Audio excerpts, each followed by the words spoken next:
Wow, this is so beautiful. So you are already placed somewhere where you Already can blessed with the place. a space where naturally created for you to experience meditative meditation. So let's start today's discussion, Ramakrishna. Uh, Okay. Today I wanted to discuss about the effect of meditation on brain. Okay. I say brain, but the reality is that we are all connected in time and space. So there is no part of the body that cannot be cannot not be affected by anything that you do. So it's about like anything that you speak, anything that you think, anything that you feel, it is affecting you. And whether it's positive or negative, but the influence is still there.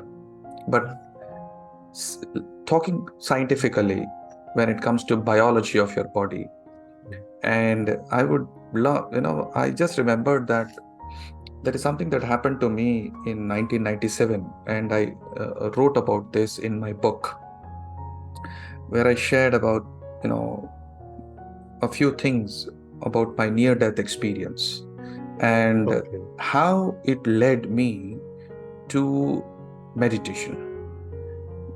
Because I was I was never spiritual. I was Forget about spirituality. I never believed in any of these things. And at the same time, I didn't come from a background where people spoke about meditation or anything. But fortunately, uh, in my school days, uh, our school had this yoga sessions, Okay. and v- we as children, we considered yoga for fitness, for flexibility, Like another exercise. like another exercise. And for me, I was more of an achiever mindset. So I just wanted to be the best at yoga also. And so I would go there, I would participate, and I would do my best to do all the asanas. For us, yoga was just an asana, or the hatha Yeah. yoga kind of thing. But then there was part of that was also meditation. And but if I look back seriously, we never took meditation to go deeper. It was just a kind of, there wasn't much difference between Shavasana or Padmasana for us, because when it comes to meditation, because for us it was like, okay, a relaxation Yeah. after asanas, nothing more than that. But in 1997, I wrote in my book, so I would just give a brief so that everybody else also knows about this experience that I had. So it was in the month of February, like 1997. I had returned from Hyderabad to my home, and I was actually going through uh, an emotional turmoil, a serious disturbance, and I was almost shattered psychologically. So I returned from Hyderabad, and I went into my bedroom, and I switched off all the lights. And I think I don't remember if no, I didn't have the fan also on. And it was about afternoon, and maybe about 2 or 3 o'clock, and everything around was absolutely silent, and the room that I was in was pitch dark. And I knew consciously that I lay on my bed, and my feet were hanging from the bed. I was on the bed, and my face was, facing the ceiling. And I just closed my eyes. And in about just 30 seconds, something happened in my body that I lost the touch of my body. I mean, I lost the feel of my body. And I had the experience of a 1000 watt bulb as if it just turned on right on my face. And I was struggling to, assimilate that light in my eyes. And there was a roaring sound in my ears, which was like as if you are in the middle of a sea somewhere where there is a huge storm going on, as in the middle of a cyclone. And I could clearly experience that, but I was missing the feeling of my body. Okay. And at the same time, I still remember there was a small internal dialogue going on. And this dialogue was that, what's happening to me? Where am I? What has happened to my body? And what's this noise? And what's this light? Because some part of me remembered that I turned the lights off and there was no sound anywhere across. And at the same time, this sound was becoming unbearable. And for a moment, I think around, maybe I don't remember the time, but maybe 2-3 seconds, I had this thought that it's over and I'm going to leave the body now. Okay. At the same time, there was this voice from inside which pulled me back, and which was telling me that you still have time, hold yourself back, and just be here. And Not finished yet. not finished yet. And all of this was happening unconsciously, as if maybe I was saying that or I wasn't saying that. I don't know anything of that, but this was a dialogue that was happening simultaneously. And the moment this voice also grew stronger, I still remember that I kind of pulled myself out of this experience. I kind of jolted myself out of this experience. And the moment I came out of this experience, I was shocked to see that I was still there. There was no sound or noise. And it was absolutely silent. And it was absolutely dark. And there was no one around. And I realized what happened to me. I didn't understand or comprehend what was happening, but still I know that this was almost finished for me. And then I'm back again. So after this experience, somehow a lot shifted in my life. And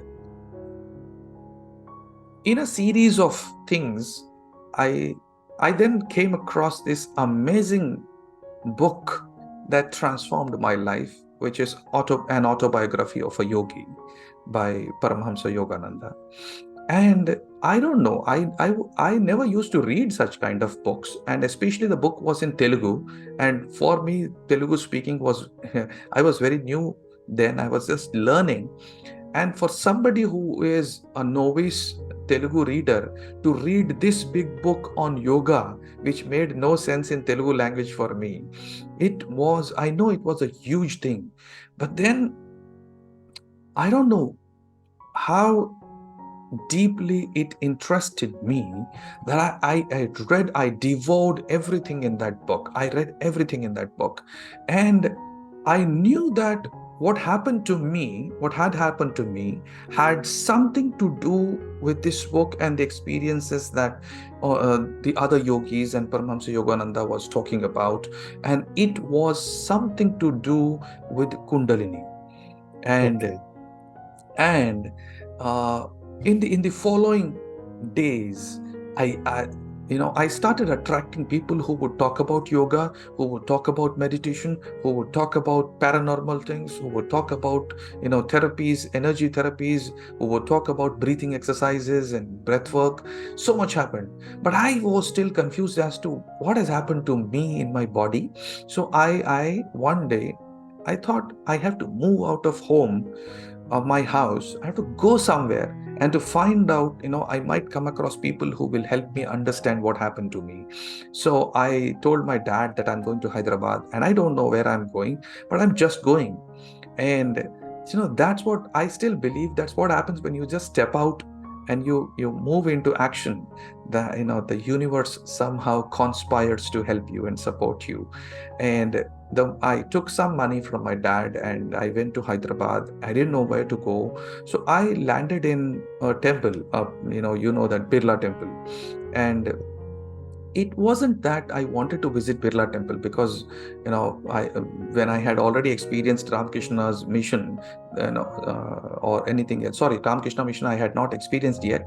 But then I had read autobiography of a yogi, and after that I would actually want to go to a meditative place. But I was visiting this Birla Temple, which is a normal a temple.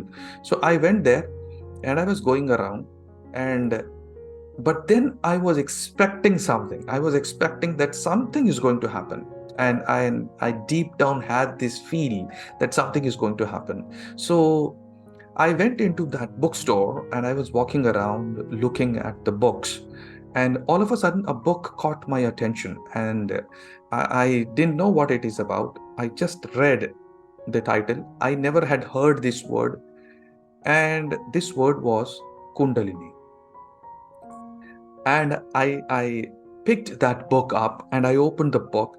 And the moment I opened the book, you won't believe, on the left side of the page, the first paragraph or the second paragraph, uh, exactly where I read, it was what was described there was exactly the experience that I had been through. And the book was written by Pandit Gopi Krishna, who had been through a similar experience. And that's when I realized, oh my God, so this is what has happened to me, and this is not something bad or negative. And then I started, you know, working to assimilate that energy based on the guidance given by Pandit Gopi Krishna in the book. So I went back home, I read the book, and I started changing my, uh, you know, uh, daily schedule, and I started making arrangements to improve my physical body's capacity to assimilate the energy that has just downloaded into my body. And that's when I realized that I had actually triggered Kundalini, and more of it was, which seemed to me was Pingala, the one Nadi, Pingala, and my body was overheated, and anything that I eat would be digested in just 10 minutes, and I would be hungry again, and my brain would be overheated. And so Pandit Gopi Krishna wrote like how you can make a few changes in your diet and in your physical body's capacity, so that you balance both Ida and Pingala, and you balance the solar energy and the lunar energy in your body, so that your body starts adjusting easily to the energy. But once this started happening, I got into a kind of a meditation marathon that I've just started recently. And as you know, that I just started, meditation of 60 minutes every day. But then it was like minimum of 3 hours, a 3 hour, a 4 hour, or 5 hour meditation every day. And I would just sit. My food had gone down, but my energy was up. And there is something that happened after that, which I would love to read in just a few minutes. Just a few minutes. And it said, like, I wrote in my book, I shared about my experience that 3 to 4 hours of meditation for the next 6 months, not next 3 months, would teleport me every day to the dimensions I never knew existed. And I got to experience my newer self. I was feeling totally renewed, and I was feeling myself as a new person. And soon I found myself reading lives of saints like Sri Ramakrishna Paramahamsa, Swami Vivekananda, Sri Ramana Maharishi, Sri Sai Baba, and Shirdi Sai Baba.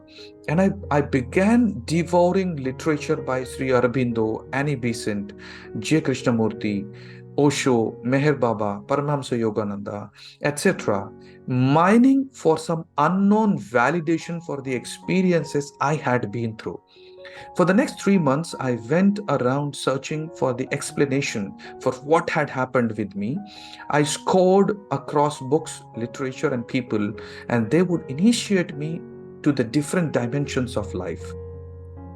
And then I came, and that's when I came across this book, Pandit Gopi Krishna's book. But what happened at a physical level with me was that my speed of reading doubled, and my level of comprehension quadrupled. And though physically I appeared frail and weak, I was brimming with energy inside. I realized I had already set on my way to explore what India had already developed as a science ages ago. I also learned that such powers of mind, though extraordinary, are natural and function under laws just as any other laws of science. So that is when I understood that you call it, in any language with any kind of vocabulary.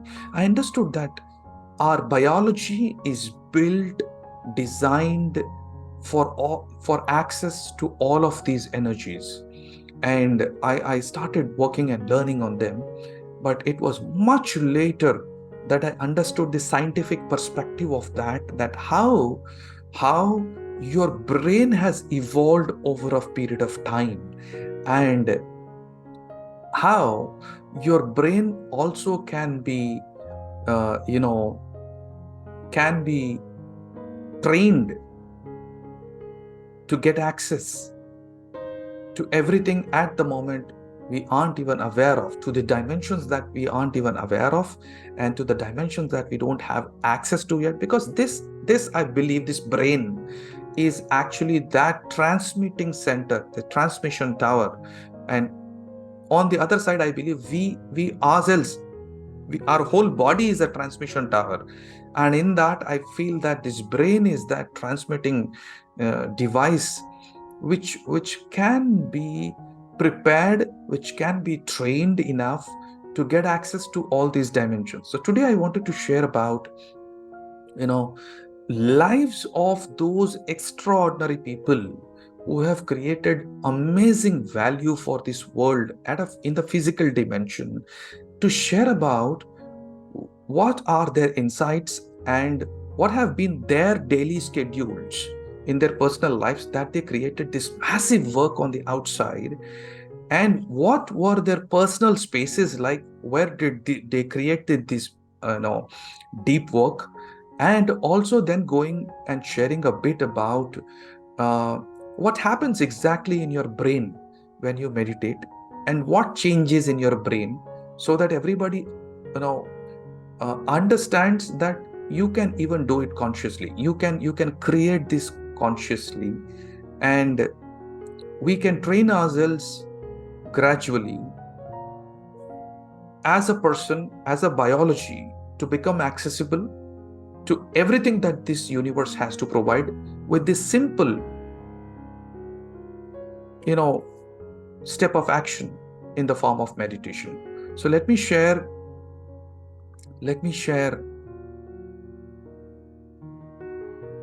today's presentation.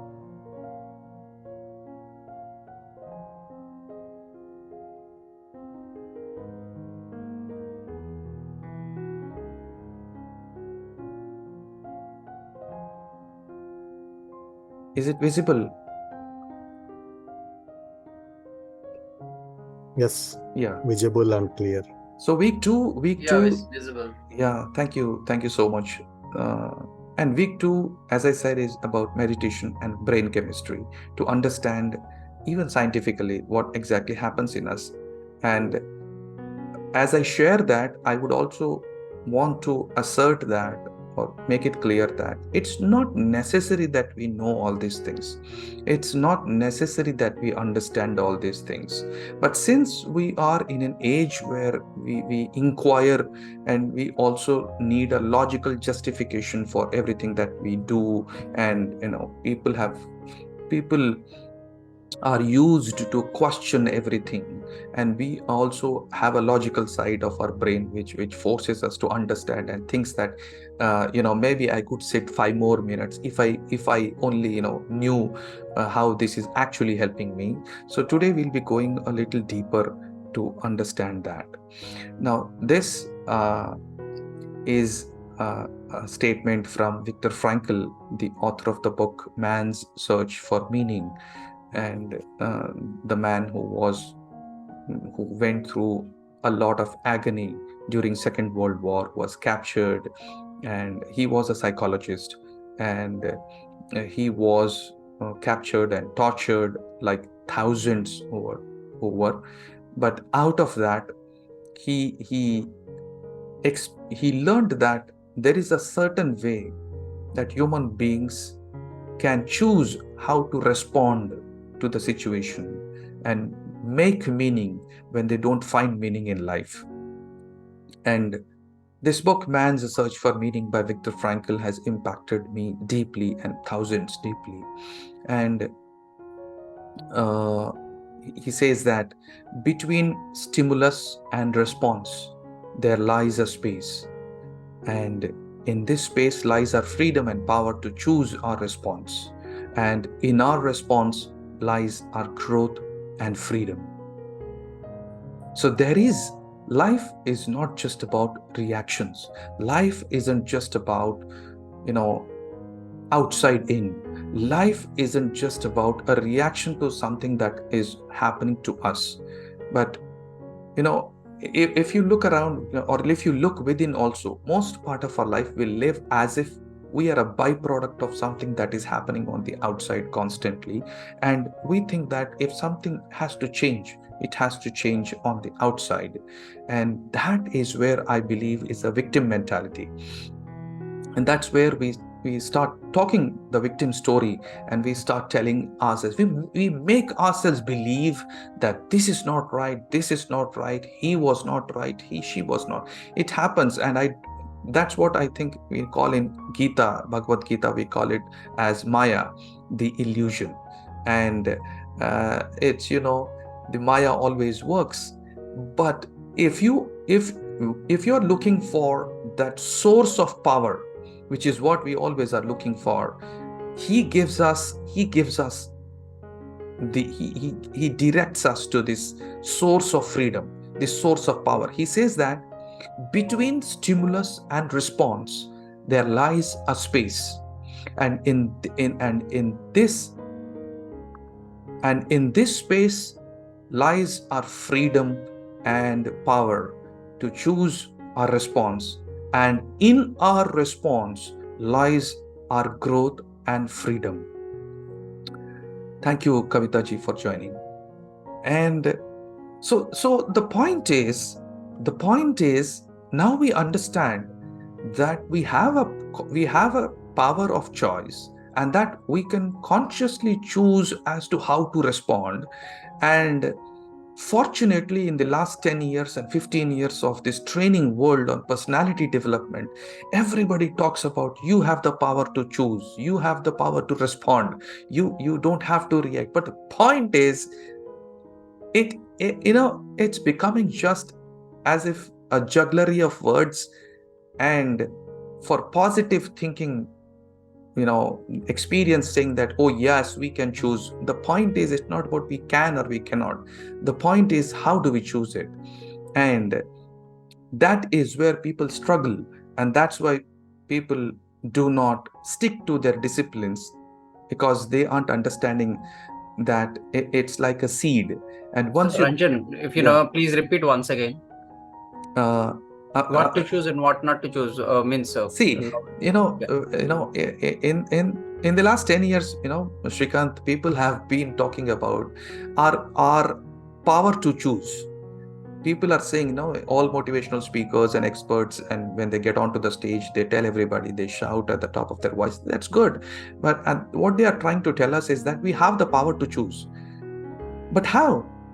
And how do you consciously choose? Is it just going hard upon yourself and telling that no, I have to choose? Or is there an effortless way of making a right choice and making a right response, giving a right response to something that's happening on the outside? And Viktor Frankl tells us that there is a space between stimulus and response. So there is a space between something that happens from outside and there is and something that you do or you not do. And this space, the quality of this space actually decides what or how you are going to respond to something that has happened to you, or something that you are going through in your personal life. Now, this space is that space which you can use to effortlessly let life guide you to respond appropriately, that helps you evolve faster, better, and effortlessly through everything, and seeing that life is happening for you and life is not happening to you. And your attempt or endeavor to access this space between stimulus and response is where lying your actual power. And that space is the source of power. And I feel that meditation is the easiest way that helps you connect with that space between stimulus and response. So, okay, you can ask me, like, what doesn't happen? What happens when we are not aware of this space? It's very easy. Then we start speaking the victim language. Then we start telling ourselves that, life is happening to me. I'm not in a right state. I don't know what to decide. I'm confused. And life is very unfair. I'm doing all my good and everything that I can do, but I think life is designed against me, and everything seems to be working against me. And this is in reaction when you are talking that something is happening in the circumstances which is not in favor of you. But if you dig down in the word called circumstances, circum itself is a word that tells us that it is somewhere on the periphery. Circum, it is something that is happening on the outside. At the same time, if you understand the word circumstance, it means that you are standing on the outside and you are looking for the source of power, whereas the source of power is actually inside. And if you're looking for something which is available here and you are looking somewhere, that itself is a wrong beginning and searching at a wrong place. And I believe that meditation is the easiest way to get back to that space of control, or space, I would say, your area of influence, from where the more you start expanding this space, the more you have freedom to operate from this space and respond in a certain way to anything that happens as a circumstance to you, which is going to help you evolve. Now, I would like to share the few rituals of some of the greatest people that we have experienced on this planet. Carl Jung is one of them, a psychologist. Look at his schedule. Rise at 7 a.m., has breakfast, 2 hours undistracted time every day, which is nothing but meditation, whether you have closed your eyes or not. But imagine 2 hours undistracted time. That's what he give himself to access this space of power. And then he starts writing. And then again, back in the afternoons, again he would go back to meditations and long walks, and then reading, and then thinking and writing till 10 p.m. and retire to bed at 10 p.m. What do you see here? What do you see here, Shrikant, in this schedule? What do you get, Ramakrishna Garu, when you see this schedule? Rise at 7 a.m., breakfast, 2 hours undistracted, and then writing.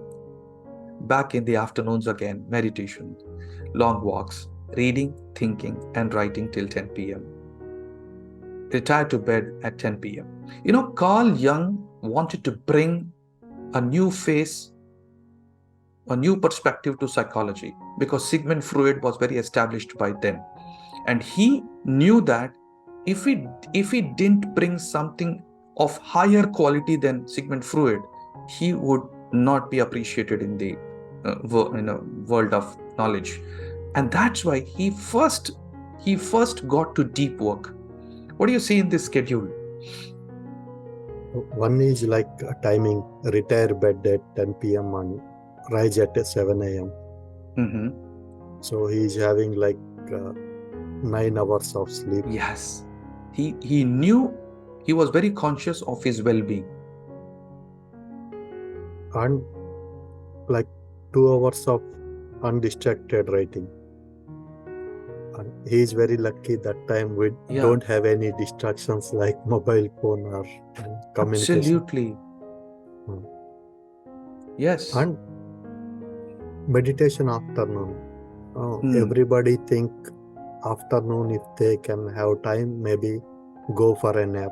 Yeah. So he replaced it with meditation. Because he is having already enough rest and sleep at night time. So morning time he can, even afternoon he can devote some time for the meditation. And long walk. Yes. Which is like, not by reading or listening to something. He is going outside to observe nature. Which is also, I believe, a form of meditation. Meditation again. Yeah. Absolutely. And I also know that he used to go in, around a park.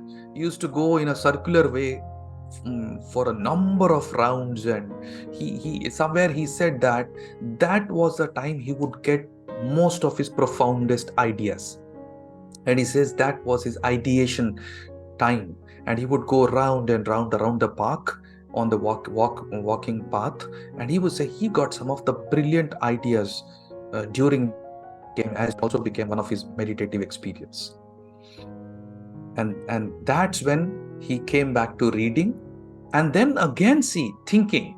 So that again is a conscious time where he allocated to sit and ideate, sit and think consciously, and then get back to writing till 10 p.m. and then he would retire. So let's not think that they're all fortunate people. Let's not think that they all were designed to become that. No, they made the conscious effort, and this happened. I think this schedule that he followed was for a few months. I think 3 months or 4 months or 5 months, I remember. But then he created some of the most brilliant work on this planet. The next one is Mark Twain, again one of the writers, and somewhere he read that he was so isolated that his family took to blowing a horn to attract his attention for meals while writing The Adventures of Tom Sawyer. Imagine, he was sitting in his room a little far from his house, and this was his room. And he would sit there for hours and hours, and his family had to blow a horn so that they can attract his attention for meals. And that is where he created this massive work of literature that he created. Next is our own A.R. Rahman. He's known for not coming out of his hotel room for 15 days at a stretch while composing music, and doesn't go around the cities he stays during composing. even if he is in any country, he's known that he doesn't actually come out of his room and travel here and there every day to relax. He just sits in his room. And there are times when if he's composing, he doesn't even step out of his room. He just stays there at a stretch for creating that inner space to bring that quality result and quality thoughts and quality music that we all cherish forever and experience. The next one is Neil Stephenson, again an international top author. And this is really beautiful, where he says that persons who wish to interfere with my concentration are politely requested not to do so and warned that I don't answer email. See, he is very clear. Persons who wish to interfere with my concentration are politely requested not to do so and warned that I don't answer email. Lest my communication policy's key message get lost in the verbiage, I will put it here succinctly. All of my time and attention are spoken for several times over. Please do not ask for them. Do you see that? Srikanth is very clear, telling, please don't ask for my time and attention. And it's time we realized that the most powerful resources that we have are our time and attention. And that's probably why I believe that everything on the outside, is being designed to steal away, to rob you of your time and attention. And this is an email, a capture, a snapshot of the email that is written by him, where he says that do not under any circumstances try to send me physical objects, whether they are letters or book plates, books, anything whatsoever made of atoms in the mail. It is unlikely that you are sending them to the right address. The internet is often wrong, and if they don't reach me, I will throw them away. He's very clear in his message to the world that don't disturb me. And he says, note that he gives some names. Der Hornshoff and Veril also handles speaking requests. I almost never accept these, and when I do, I charge a lot of money. I demand expensive travel arrangements, and I perform no preparation work.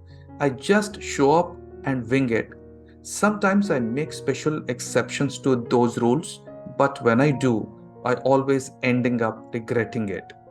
See why I am a bad correspondent and I am a socio-mediopath for background. So he has given 2 links here for people to go back and see that why he's doing that. And he was so clear, loud and clear to the world that he knew that if people are going to steal away my attention, then I am never going to get their attention, and I'm never going to create this quality of work in the quality that is what people respect me for. So the message that I want to share is that we need to wake up to the fact that we have to consciously design our time, design our space, and design our energy also. In the recent times, we have been speaking about time management. We have been speaking about space management. The moment you are in confusion, I have seen people, and even sometimes we also do that. We think that it's because of the clutter on the outside. So let's declutter our tables, let's declutter our desks, let's declutter our rooms and clean everything so that we can get back into that momentum and that space. But there is something about designing your energy also consciously. And that's what I wanted to share today about the magic of myelin. Now, this is something, if even students can be taught about this, even if people can be taught about this, I think we can bring a huge difference in the way people are studying and in the way people are learning and how they are this is, have you heard of this, Srikanth, Ramkrishna or Kavita ji? The myelin. I don't know if you have heard of it. Myelin. Srikanth, have you heard? Yes, I heard. Yeah. Causes when I gone for a seminar or else online workshop, which is for my son. So when that person who is the rising superstars person, he uses this term. So when you are concentrating on at least for a 5 minutes or a 10 minutes of an age of a child of a 1 to 3 years, his myelin will work for 90 years. So he can grab easily anything and his concentrations will develop. Then I realized, oh, this is the power of a myelin, and we need to that's possible for the humans also, but it will take time. What I heard from that conversation. Okay. So all the research, all the study that I have done, I have, I'll share a story, a small story, a real story about the experience of that. I read this book called The Art of Learning by Josh Waitzkin, which is his own story. Now, Josh was a young boy when his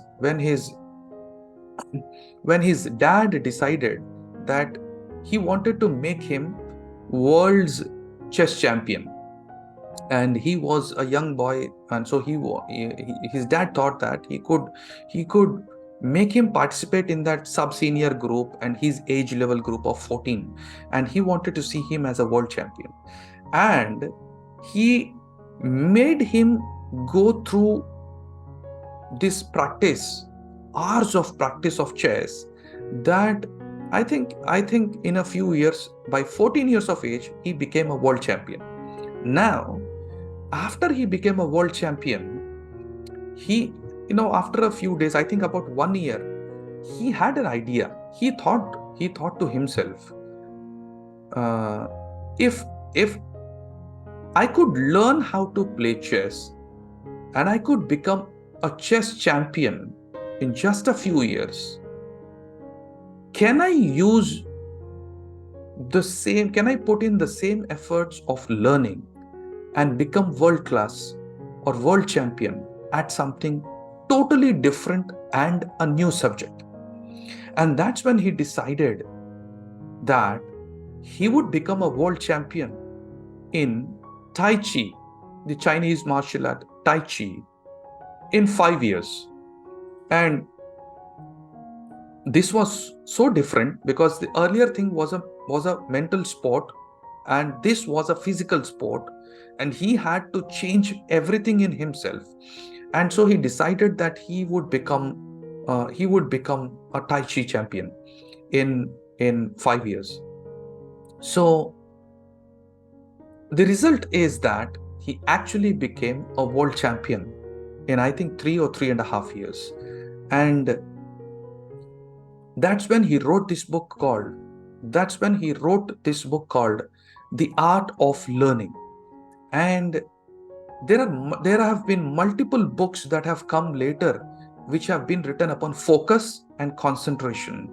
And if you read this book, there is one called Wrapped, R-A-P-T, Wrapped, and this Art of Learning. And I think so many books are there. But the basic fundamental thing to understand is that there is a sheath,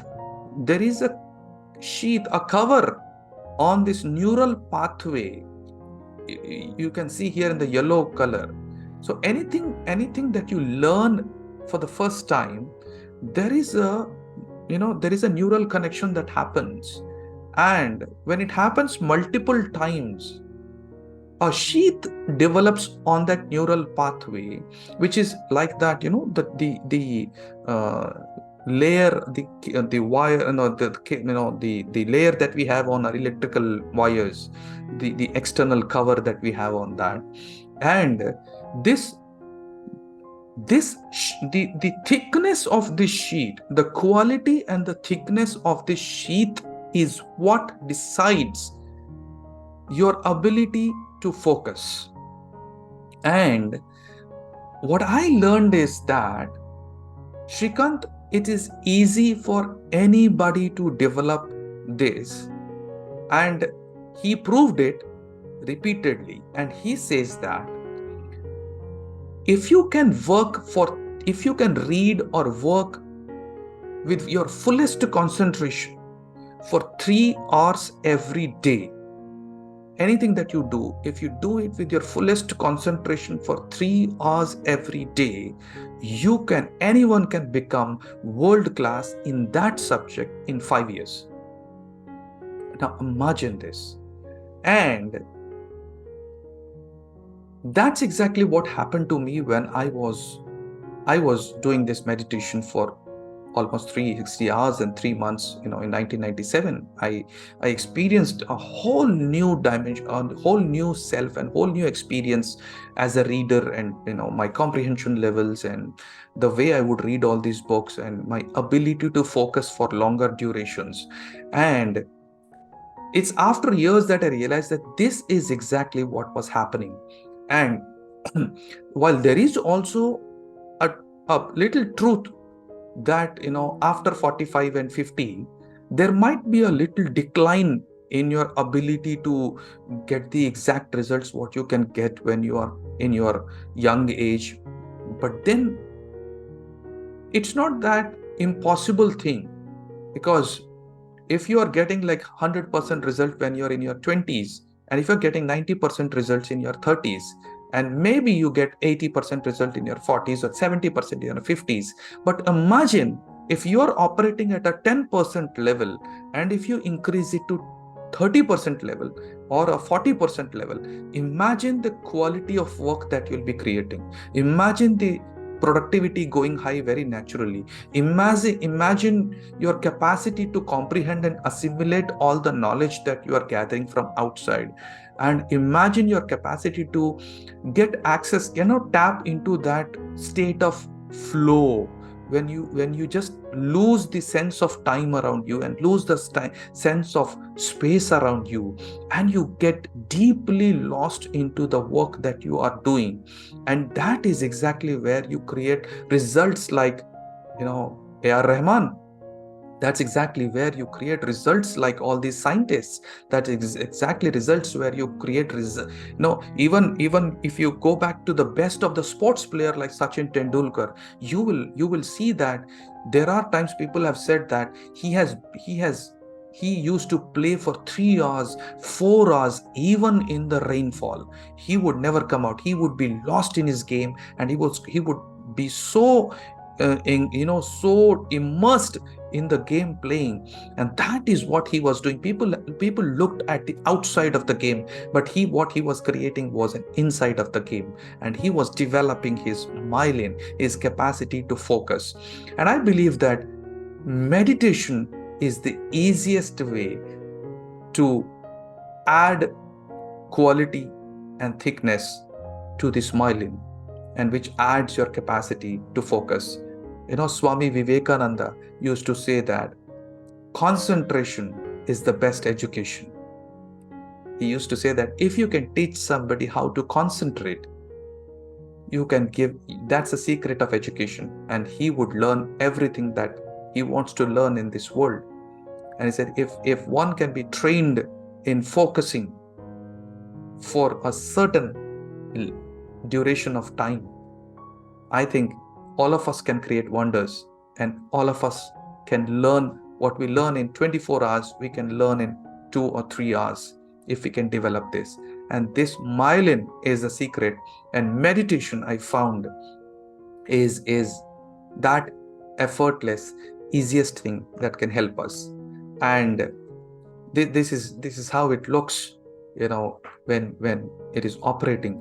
And the more you are practicing, the more electrical connections are going, these messages are passing, and the more myelin is building on that neural pathway, and the more your capacity to create, your creativity naturally increases when this is happening.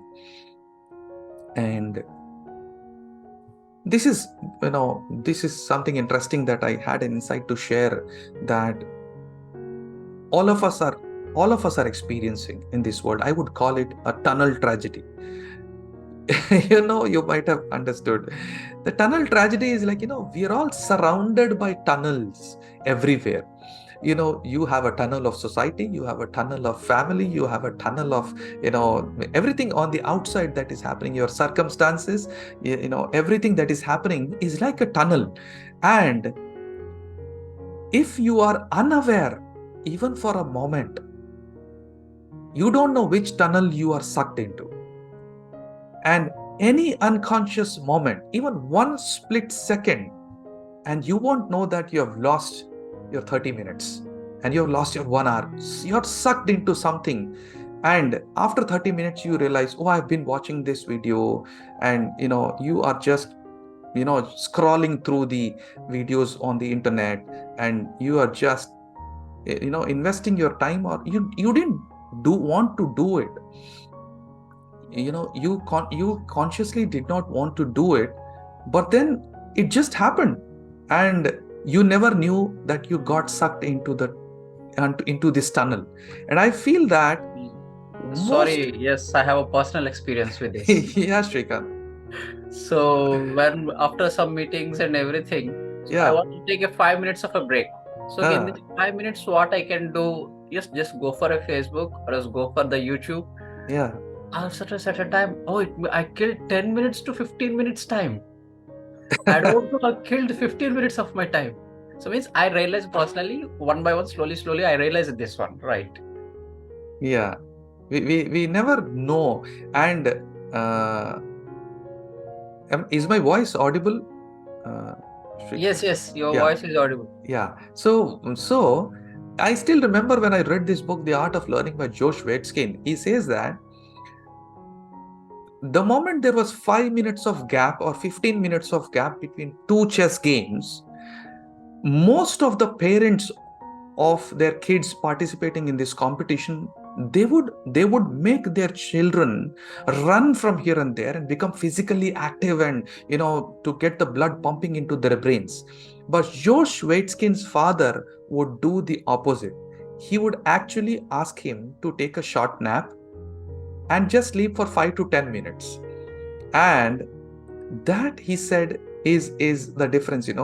And we these days, we equate distraction as relaxation. We somehow think that distraction is equal to relaxation, and that's why we depend upon entertainment on the outside as something that could relax us. But we never understand that this is a tunnel tragedy that we are going through, which is sucking us into that tunnel. And it could be your mobile, it could be your television, it could be news that you just heard from somewhere, or it could be somebody who distracts you into a useless conversation. And this is what is happening to us. And if you're talking about a personal space where you have the power to decide your response to the situation, then I believe that meditation is that simple activity that brings you back to this inner space, even if it is for 5 minutes, even if it is for 10 minutes, even if it is for 15 minutes. The thing is, you are escaping from the external tunnels which can suck you into themselves, which can absorb you into themselves, and then you struggle to get out of them. And even if you come out of them, you feel guilty and you start blaming yourself for not having been present. And I think that meditation is that simple activity to bring you back to the present moment, to bring you back to yourself as a source of response. And let's finally get into this understanding of the brain chemistry which is happening. So the first thing is the the neurotransmitter balance that happens. And these are research-based points that science tells us that mindfulness and loving kindness meditation can modulate brain chemistry by influencing neurotransmitter levels. Now, let's not get into the scientific mumbo jumbo, but then we are here to just see that science is also proving that mindfulness and loving kindness meditation, it has a transformational impact on the brain chemistry, and as we saw in the earlier slides also. And it is associated with increased production of gamma amino butyric acid, a neurotransmitter that promotes relaxation and reduces anxiety. And the third one, it's additionally that meditation may lead to higher levels of serotonin, which plays a crucial role in mood regulation and emotional well-being. So it means that we have the most, thank you Venugopal for joining. So it's that, we have the most natural way of preparing our brain with including making changes to its chemistry in such a way that we are prepared to be the source of power than being the victim of our circumstances. The next thing is the stress response regulation. Meditation has an impact on brain chemistry, and its impact on brain chemistry is closely linked to its ability to regulate body's stress response. Our body's stress response, we think that it is a biological thing, but I believe that most of it is conditioned. We are if you have looked at your dad, let's say, my dad, the moment he would get stressed, the first thing he would do is he would start shouting, and he used to start screaming and scolding and finding reasons to blame something on the outside. And as I grew up, I understood that that's what I might have been conditioned for from my dad. But then meditation is that one thing that it gives you the capacity to prepare your body for stress response, and it helps you decide the quality way, the effortless way in how you can respond to the stress around.